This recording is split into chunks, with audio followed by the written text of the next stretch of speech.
काली नजर। माँ, माँ। अरे क्या माँ माँ कर रहा है? बकरी का बच्चा है क्या? अरे माँ, मजाक छोड़ो। मुझे फाइनली वो मेन चौराहे वाली दुकान मिल गई है। अब देखना, आपका बेटा दुगनी स्पीड से पैसा कमाएगा। ओफो, ये क्या?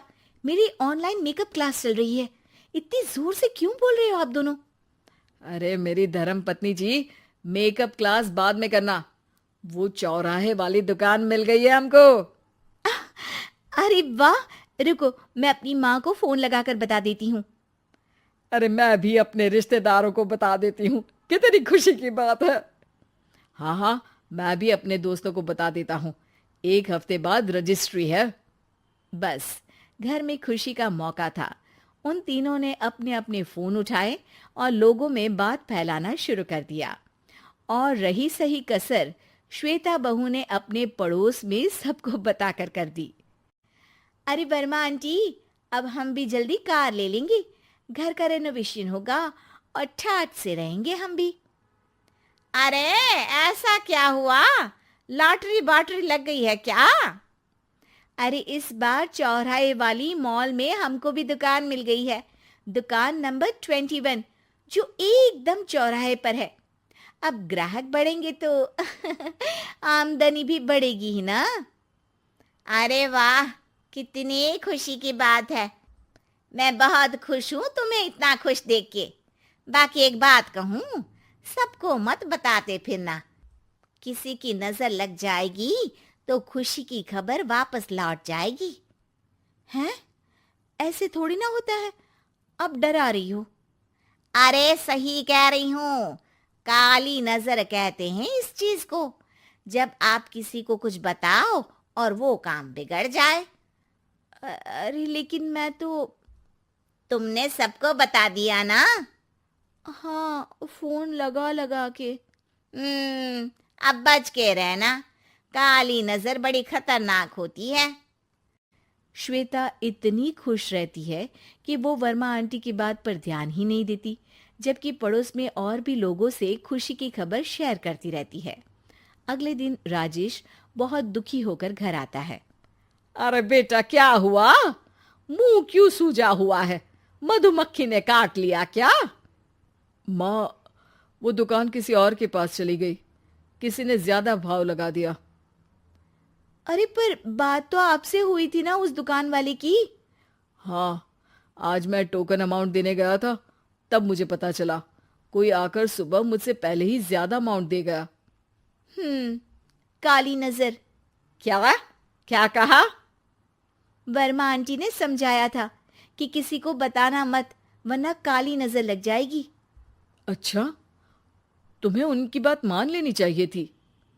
उनकी बात मान लेती, लेकिन उसके पहले ही सबको बता चुके थे ना हम तीनों। अरे अगली बार से ध्यान रखेंगे। कोई भी नई चीज होगी तो किसी को नहीं बताएंगे। तीनों कुछ दिन ऐसे ही रहते हैं, पर एक दिन श्वेता को एक मेल आता है। राजेश, मेरा ऑनलाइन मेकअप कोर्स कंप्लीट हो गया। अब मैं खुद का पार्लर खोल सकती हूँ। अरे वाह, अपने मोहल्ले में ही खोलते हैं। ये जो घर के सामने दुकान है ना, वहीं। हाँ, यहाँ सस्ती भी मिल जाएगी। अगले दिन श्वेता वर्मा आंटी के पास जाती है, मिठाई का डब्बा लेकर। अरे आओ आओ, कैसे आना हुआ? जोर से नहीं बोलूंगी। वो सामने वाली दुकान है ना, वहां मैं अपनी पार्लर की दुकान खोलने वाली हूँ। उसकी मिठाई है। अरे वाह, बहुत बधाई हो तुमको। हाँ, मैं कमाने लगूंगी तो राजेश पर पूरे घर का बोझ नहीं रहेगा ना आंटी जी। ये तो है। पर ये बता कि तूने ये बात किसी और को तो नहीं बताई ना? अरे नहीं नहीं, पिछली बार गलती कर दी थी। काली नजर लगी किसी की और राजेश के हाथ से वो दुकान चली गई थी। सबको मत बताना। चलो मैं चलती हूँ, कल दुकान की बात करने भी तो जाना है। अगले दिन श्वेता दुकान के लिए मालिक से बात करने जाती है। अरे लेकिन दुकान तो हम कल रात को ही किसी को दे चुके हैं। कल ही? हाँ, कल ही। 2 दिन बाद कोई यहाँ पार्लर भी खोल लेगा। अब कहीं और दुकान देख लीजिए।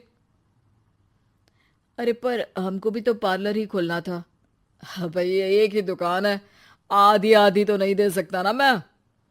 राजेश और श्वेता घर पर हताश होकर आ जाते हैं। इस बार तो किसी को बताया भी नहीं था, अब किसकी काली नजर लग सकती है। सुनो, तुमने माँ को बताया था क्या? अरे कैसी बात कर रही हो, माँ की नजर थोड़ी ना लगेगी। पक्का तुमने किसी को नहीं बताया था ना? सिर्फ वर्मा आंटी को बताया था, उन्होंने ही मुझे किसी को नहीं बताने को कहा। अरे यार, तुम भी सही हो, मेरी माँ को नहीं बताने को कह रही हो, पर वर्मा आंटी को बताना तुम्हें जरूरी लगा। अरे वर्मा आंटी ने ही तो काली नजर के बारे में बताया था ना, वो हमेशा हमारा भला ही तो चाहती हैं। मेरी माँ भी हमारा भला ही चाहती है। अरे पर चिल्ला क्यों रहे हो? बात नहीं कर सकते क्या आराम से? नहीं आता वो आराम से बात करना, और करना भी नहीं चाहता हूं मैं। दुकान जाने का दुख गुस्से में बदल गया था और राजेश और श्वेता में बात बंद हो गई थी। 2 दिन बाद मोहल्ले में पार्लर का इनॉग्रेशन हुआ, जिसमें मोहल्ले के सभी लोगों को बुलाया गया, पर श्वेता, राजेश और माँ नहीं जाते। माँ, अंदर आ जाओ, क्या देख रही हो? अरे नया पार्लर देख रही हूं अपने आंगन से। देखो, माँ को दूसरे का सुख देखने में कितना मजा आ रहा है, मेरा दुख नहीं दिख रहा इन्हें। यहाँ मेरा पार्लर भी तो हो सकता था। अरे चुप रहो यार, हर बात में लड़ाई क्यों ढूंढ रही हो? राजेश और श्वेता फिर बहस करने लगते थे। तभी माँ ने दोनों को बाहर बुलाया। अरे जरा देखो तो, दुकान चलाने वाले का बोर्ड पर नाम क्या लिखा है? श्रुति वर्मा। गाड़ी निकाले बेटा, हमें कहीं जाना है। काली नजर का इलाज कराने? राजेश अपनी बाइक निकालता है। तीनों ट्रिपलिंग कर रहे हैं। माँ राजेश को उस मॉल वाली दुकान पर लेकर जाती है जहां राजेश अपनी दुकान खोलने वाला था। यही दुकान लेना चाहता था ना तू? हाँ, पर इनको भी दुखी करने लेकर आई हो क्या यहाँ पर दुकान दिखाकर? वहां काफी नहीं था? अरे श्वेता, थोड़ा सब्र रख, अभी पता चलेगा कि हम यहाँ क्यों आए हैं। बता, इस दुकान चलाने वाले का नाम क्या है?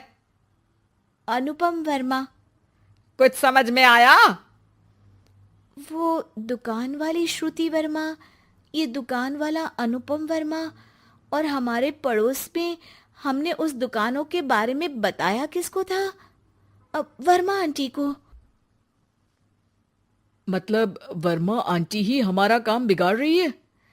नहीं नहीं, ऐसा नहीं हो सकता, ये बस इत्तेफाक है। राजेश अपना फोन निकालता है और श्रुति वर्मा और अनुपम वर्मा के नाम फेसबुक पर सर्च करता है, जहां ये दोनों ही वर्मा आंटी के रिश्तेदार होते हैं। श्वेता को समझ में आ जाता है कि वर्मा आंटी की ही नजर खाली नजर है। अब क्या करना है? कोई भी खुशी की खबर हो तो काली नजर से बचना है, यानी वर्मा आंटी से बचना है। अरे पर मुझे ये समझ में नहीं आया कि वो हमारे साथ ऐसा क्यों करेंगी। अरे बेटा, एक सीख है, दूर के आदमी को आपकी तरक्की से कम परेशानी होगी, पड़ोसी को ज्यादा। दोनों माँ की बात में हामी भरते हैं और अगला काम चुपचाप करने की कसम खाते हैं, ताकि आगे से वर्मा आंटी कोई काम ना बिगाड़ सके।